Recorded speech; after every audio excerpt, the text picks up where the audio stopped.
My name is Pete Radcliff, has been said. I'm an organiser for the Ukraine Solidarity campaign that we have in Nottingham. Over the last few weeks, every weekend, we have been taken to the streets along with our Ukrainian brothers and sisters, along with Hong Kong migrants, along with many other East European migrants, and of course trade unionists and socialists in the town. We have organised these demonstrations by them. Over 600 at our last one on a weekly basis, and we brought a coach down here today. We need to make sure the next protest we hold, there will be coaches coming down from every city across the country. We need to make sure that we don't have 500 or 1,000, but we have tens of thousands and hundreds of thousands. We know the support and solidarity with Ukrainian people is there in the trade union movement. We need to build on it. Now, I'm a Marxist and I'm a socialist of the socialist group, the AWL. And what we're seeing on the left is a very serious crisis. We have people who believe that Russia is anti-imperialist, that Russia could not inflict brutalities on other people.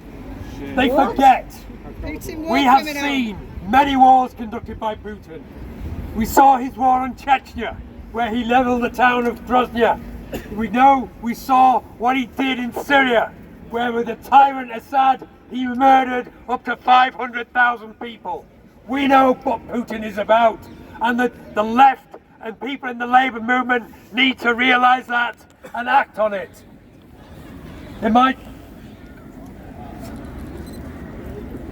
We know that Russia, the people who took control of Russia after the collapse of the Soviet Union, they took off their KGB uniforms and they put on the business suits of CEOs. They became the new ruling capitalist class of Russia, and the Labour movement needs to realise that explicitly. They got into power by working with the City of London. They operate here, only probably a few hundred yards from where we are now. The banks took the decisions to launder their looting of the Russian economy, where they took the assets of the people and they put them in their pockets, they put them in the pockets of the banks, and they came to a cozy relationship with Western capitalism. We should have no doubt that Boris Johnson, it isn't just a momentary aberration where he says, yes, we went too far allowing those bureaucrats and those oligarchs. He's still in bed with them. They have frozen the assets of the tyrant bureaucrats, but they haven't taken the money off them. That money needs to be taken off the oligarchic ruling class of Russia and given to the people, both of Ukraine and Russia, to rebuild their economy.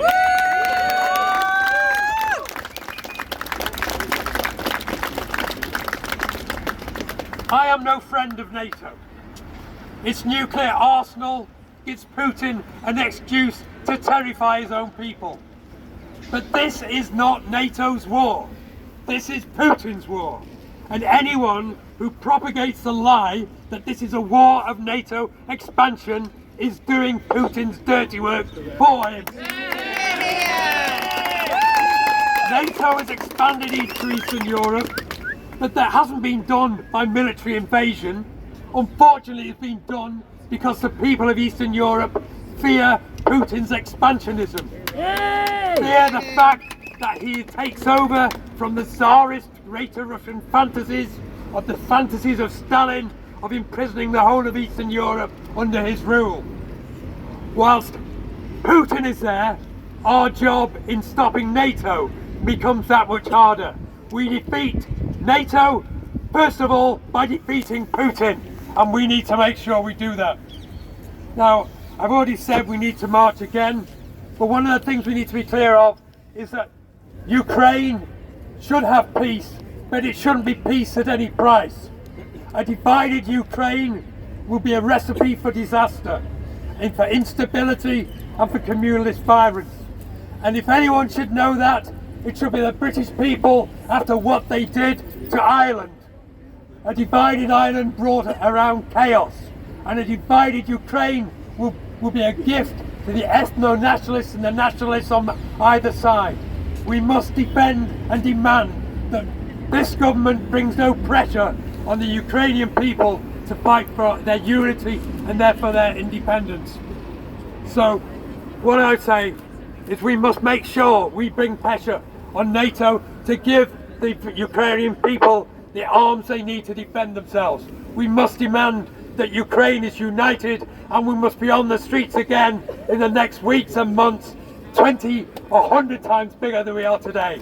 Solidarity, comrades!